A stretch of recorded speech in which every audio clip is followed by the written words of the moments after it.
Hello and welcome to Ninja Sauce. On today's video, we're gonna look at how we can open account book for a specific account in our CloudBiz software.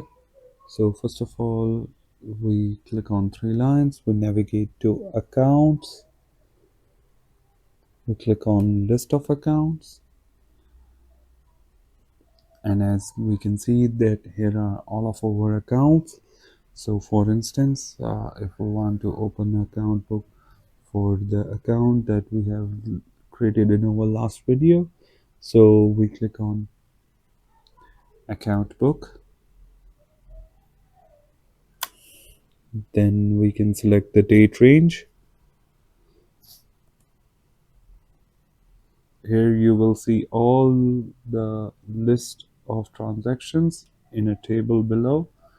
So that's all for today's video. Thanks a ton for watching and have a blessed day.